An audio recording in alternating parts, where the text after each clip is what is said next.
নমস্কার। আজকে সাপ্তাহিক রাশিফল আলোচনা করব। আজকে সাপ্তাহিক রাশিটা খুব ইন্টারেস্টিং আপনাদের কাছে। অনেকে আমাকে হোয়াটসঅ্যাপ মেসেজ করে বলেছিলেন যে সামাজিক প্রেক্ষাপট অর্থাৎ আমাদের এই যে বেঙ্গল এই ইলেকশন সিচুয়েশনটা চলছে খুব ভাইটাল আপনাদের প্রত্যেকে, এখানে সারা বিশ্ব তাকিয়ে আছে বেঙ্গলের ইলেকশনটা রেজাল্ট বা ইলেকশন সিচুয়েশন নিয়ে। তো এই যে সপ্তাহটা 27 তারিখ থেকে 3 তারিখ অর্থাৎ 27 এপ্রিল টু 3 মে, 3 মের পরের দিনে অর্থাৎ 3 মে হচ্ছে আমাদের সপ্তাহ শেষ রবিবার, সোমবার হচ্ছে ইলেকশনের রেজাল্ট অর্থাৎ 4 মে। 4 তারিখটা হচ্ছে রাহুর ডেট, 4 তারিখটা হচ্ছে রাহুর ডেট। এই 4 তারিখে আমাদের বেঙ্গলের অর্থাৎ ওয়েস্ট বেঙ্গলের রেজাল্ট, ইলেকশন রেজাল্ট। একদিকে দিদি রয়েছে আর একদিকে দাদা রয়েছে। আসলে দাদা আমি কাকে বলছি আপনারা সকলেই বুঝতে পারছেন, আমাদের মোদিজির কথাই বলছি। আর দিদি আমাদের স্বনামধন্য দিদি, আমাদের মমতা দি। এই যে দুজনের রাশির যে সিচুয়েশন, কেন দিদির সমসপ্তমে রয়েছে দাদা, এবার এখানটি একটু আলোচনার বিষয়বস্তু আছে। কোনো সময় দিদির ঠিক আগের ঘরটা রেজাল্ট বেরোচ্ছে, কোনো সময় দিদির পরের ঘরে রেজাল্ট বেরোচ্ছে। কারণ দিদি এই বয়সেও যা যুদ্ধ করছে তেমনি মোদিজিও ততটাই যুদ্ধ করছে তার সেনাপতিকে নিয়ে। দিদির সেনাপতি হচ্ছে অভিষেক বন্দ্যোপাধ্যায় আর দাদার সেনাপতি হচ্ছে অমিত শাহ। সুতরাং সমানে সমানে কিন্তু টক্কর চলছে। একটা স্টেপ চলে গেছে অর্থাৎ 23 তারিখের ভোটের একটা আবহ চলে গেছে, অর্থাৎ এরপরে এই যে একটা লাস্ট উইকে একটা ইলেকশন গেছে আর 29 তারিখ অর্থাৎ এই সপ্তাহেতে 29 তারিখে একটা ইলেকশন, এটাই লাস্ট। অর্থাৎ এই যে 29 তারিখটা হচ্ছে 9 2 11 11 1 1 2 অর্থাৎ 2 সংখ্যা। সুতরাং একটা যে মাথায় রাখবেন, দিদির যে গো রাশির সিচুয়েশন আর মোদিজির যে গো রাশির সিচুয়েশন, এই মুহূর্তে মঙ্গল বসে আছে আপনার জলরাশিতে শনির সাথে জুতি তৈরি করে। যদি ধরে নি দিদির বৃষ রাশি, কোনো কোনো সময় দিদির বেরোচ্ছে মেষ রাশিও, আবার মোদিজি বৃশ্চিক রাশি, বলেই দিলাম আপনাদের। সুতরাং এই যে কন্ডিশন, দুজনেরই মঙ্গলের একটা প্রভাব রয়েছে এবং মঙ্গল বসে আছে আপনার জলরাশিতে শনির সাথে জুতি তৈরি করে। যদি ধরে নি আপনার কর্তব্যের খাতিরে দিদির টাইম সময়টা জন্ম সময়টার উপর বেস করে, তাহলে দিদির কিছু জায়গায় আসছে মেষ রাশি। তো মেষ রাশির প্রভাব দিদির ক্ষেত্রে দেখে, তখন সেটা সমসপ্তম হচ্ছে না, তখন অষ্টম ঘর দেখাচ্ছে। কিন্তু হিসাবে দিদির বিষয় রাশি যখন, তখন সেটা সমসপ্তম বৃশ্চিক রাশি। সুতরাং এই সময় শুক্র বসে আছে আপনার নিজ রাশি মালব্যযোগ তৈরি করে, সেই মুহূর্তে কিন্তু রেজাল্ট বেরোচ্ছে। অর্থাৎ 4 তারিখের মধ্যে রেজাল্ট যখন বেরোচ্ছে, উভয়েরই কিন্তু পাল্লা বেশ সমানে সমানে টক্কর দেওয়ার মতো, সমানে সমানে। তার মধ্যে 92% ভোট কিন্তু পড়েছে প্রথম ইলেকশনে। সুতরাং অনেক কিছু ঘটতে পারে, দুজনের পাল্লায় কিন্তু সমানে সমানে চলছে। তারা মোদিজির রয়েছে 5th হাউসে, রাশির অধিপতি মঙ্গল শনির সাথে। আপনাদের মনে আছে কিনা জানেন, আপনার করোনার সময় দেখেছিলেন মোদিজির সেই সময়টা সবাই বলেছিল সিচুয়েশন অনুযায়ী এই সময় বোধহয় বিজেপি গভর্নমেন্ট আসবে না, কিন্তু মোদিজি কিন্তু বল পেতে সেই সময় কিন্তু এসেছিল করোনার সময়। আপনাদের মনে আছে কিনা সেই সময়টা জানি না, একটু নিজেদের অতীতটি একটু ঘেটে দেখবেন, ওই সময় দেখবেন বেশ ভালো রেজাল্ট করেছিল। তাহলে কিন্তু আমি বলছি না যে দিদির রেজাল্ট খারাপ হবে, আমি একবারও এই কথাটা বলছি না, কিন্তু আমি বলছি টক্করটা কিন্তু সমানে সমানে হবে, একতরফা কিন্তু হবে না যে একতরফা একদল জিতে বেরিয়ে যাচ্ছে আর একদল একদম পুরো ঝুলে থাকবে, তা কিন্তু হবে না। এই বছরের এই যে বিধানসভা 2026 অর্থাৎ রবির বছর, দুজনের জন্য রবি বিচারটা কিন্তু খুব ভাইটাল। কারণ মোদিজি 6th হাউসে রবি বসে আছে গোচর অনুযায়ী, আর দিদি যদি মেষ রাশি ধরি, দিদির ট্রানজিট অনুযায়ী সেখানে কিন্তু দিদির রাশিতে কিন্তু রবি বসে আছে। সুতরাং কেউ কিন্তু কোনো অংশে কমতি যাবে না, খেলা কিন্তু হবে, কেউ সহজে কিন্তু ফিল ছাড়বে না। এবার বিচারটা হচ্ছে, আমি একদম পুঙ্খানুপুঙ্খ বিচারটা আপনাদের বলে দিতে পারি, বলা মানে উচিত, কিন্তু এটা আফটার ইলেকশন আপনারা অনেকে হয়তো আমাকে ব্যাড কোনো কমেন্টস করে বোঝে, আপনারা কেউ না কেউ এই দুটো দলকে সাপোর্ট মানে বেশিটাই মেজর পার্সেন্ট সাপোর্ট করেন। কারণ যখন দেখবেন তার আমার কথাটা হয়তো লেগে গেছে, অপোজিট পক্ষ আমাকে হয়তো নেগেটিভ কোনো কমেন্টস করে বসলেন, আমি চাই না কাউকে হার্ট করতে। একটু আমাদের কাছে আপনাদের কাছে একটা আলোচনা করলাম যে উভয় পাল্লাই কিন্তু সমানে সমানে টক্কর দেওয়ার মতো, কিন্তু কোনো একজন তো পরাজয় হবেই, পরাজয় হবেই, কিন্তু আমি একদম 100% ক্লিয়ার কে হবে, কিন্তু কোন একটা মানে কারণে এগুলো বলতে একটু আমি দ্বিধাগ্রস্ত দেখাচ্ছি, কিন্তু সিচুয়েশন আপনাদের যদি আলোচনা করলাম। এবার চলে একটু আলোচনা করি এই সপ্তাহটা কিরকম যাবে সাপ্তাহিক রাশিফলে। আপনারা আশা করি যে দলকে সাপোর্ট করছেন হোক আপনাদের ইচ্ছা পূরণ, কিন্তু ভালো কিছু হোক, যে দলই আসুক ভালো কিছু হোক, আমাদের বেঙ্গলের ভালো কিছু হোক, এটা আমরা প্রত্যেকে এক্সপেক্ট করব। দিদি আসুক আর দাদাই আসুক, আমাদের স্বপ্ন প্রচুর, আমরা সাধারণ জনগণ, আমাদের করে কমবে খেতে হবে, আমরা কারোর উপর ডিপেন্ডেন্ট নই, কিন্তু আমরা চাইবো আমাদের রাজ্যটা খুব ভালো থাকে, সুখে থাকে, শান্তিতে থাকে। দুজনেই মানে অভিজ্ঞ রাজনীতিবিদ, আর দিদির সাথে দাদার সম্পর্ক কিন্তু যথেষ্ট ভালো, মানে মোদিজির সাথে আমাদের দিদির মমতা দিদির সম্পর্ক যথেষ্ট ভালো সম্পর্ক। আপনারা কতটা জানেন কি জানেন না, যথেষ্ট ভালো সম্পর্ক।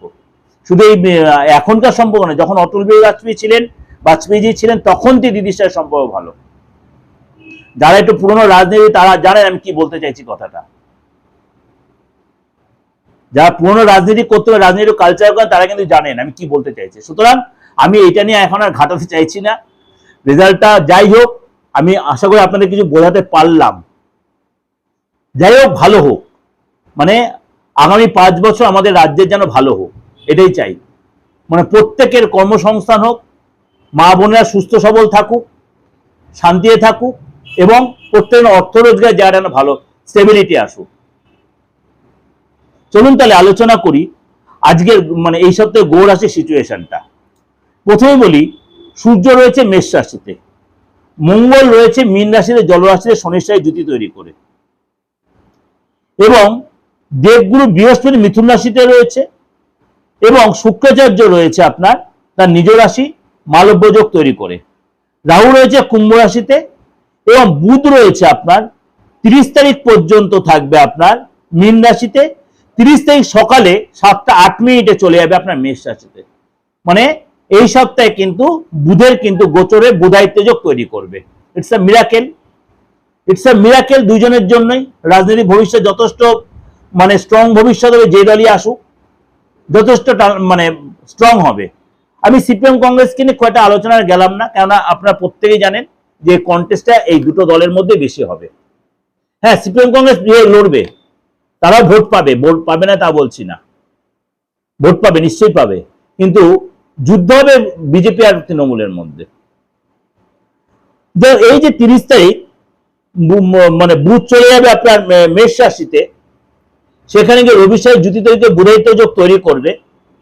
তারপরে মানে 3 দিন তারপরে আরো থাকবে আপনার সপ্তাহে 3 দিন, তারপরে আমি তো আলোচনা করবে আপনাদের মাসিক রাশিফল নিয়ে, তখন আরো ডিটেলে বলবো। চলুন তাহলে আজকে আলোচনা করে নি আপনার রাশি কি বলছে, এই সপ্তাহে আপনার জন্য কি অপেক্ষা করে আছে।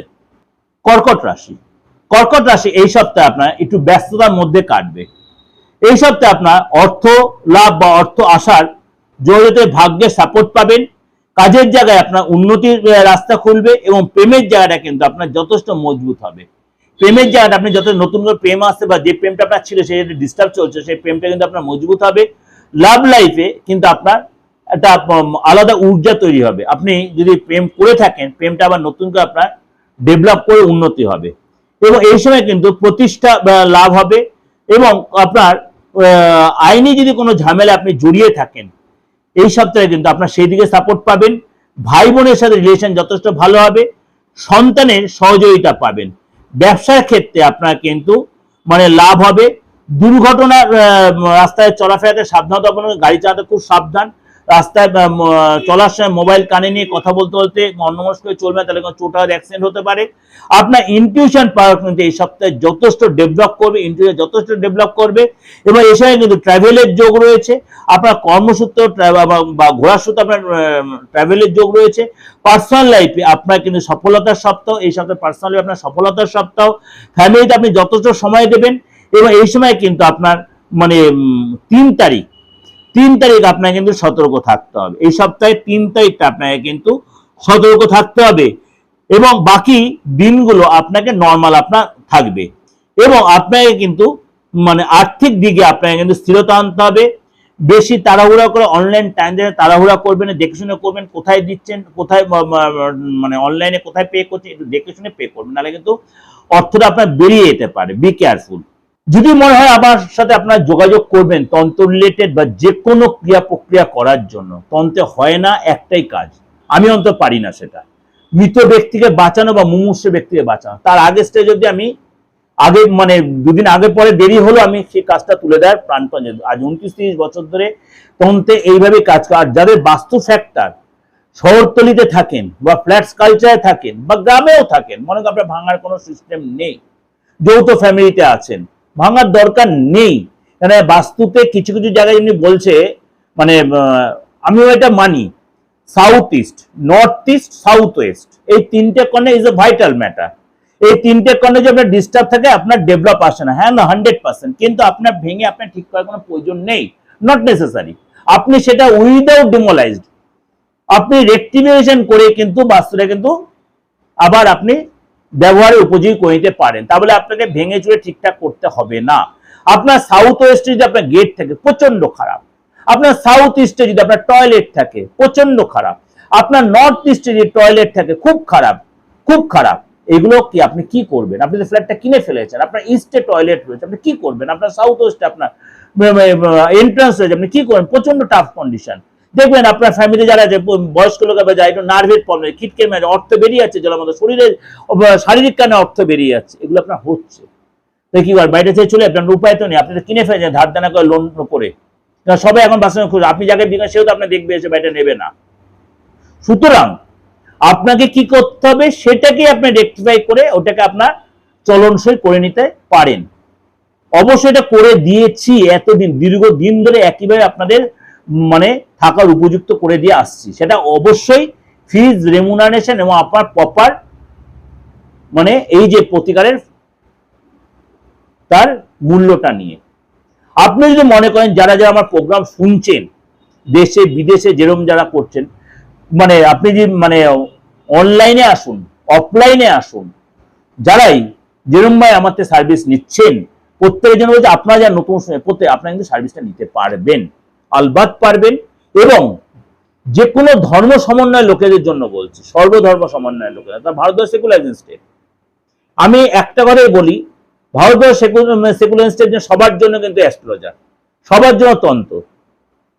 কে কি ট্রিটমেন্ট রোগ সারাচ্ছে তা আপনার জানার দরকার। আপনার রোগটা সারাতে চান, রোগটা সারালেই দরকার হলো, দ্যাটস ইট। আপনি অবশ্যই সেই প্রতিকারটা নিতে পারেন এবং অবশ্যই তার জন্য উপকৃত আপনি হবেন। কার 2 দিন আগে হয়, কার তুরন্ত হয়, কার 2 দিন দেরি, হয়তো আপনার কারো কেউ আপনার বাধা করে দিয়েছে, আপনার বিয়ের বাধা, আপনার সম্পত্তি কিনতে বাধা, আপনার সন্তানের ডেভেলপ হতে বাধা, আপনার সন্তান হতে বাধা, আপনার সবকিছু ডাক্তারি পরীক্ষা সবকিছু ওকে হচ্ছে, কিন্তু কোথায় একটা বাধা অবস্ট্রাকশন আসছে। আমি মিডিয়াতে সন্তান নিয়ে বলতে চাই না যদিও, কেন পুরোটাই সায়েন্টিফিক ব্যাপার, কেন এটা একটু কোশ্চেনের জন্য ব্যাপার আছে, সেগুলো রেক্টিফাই করে অবশ্যই করা যায়।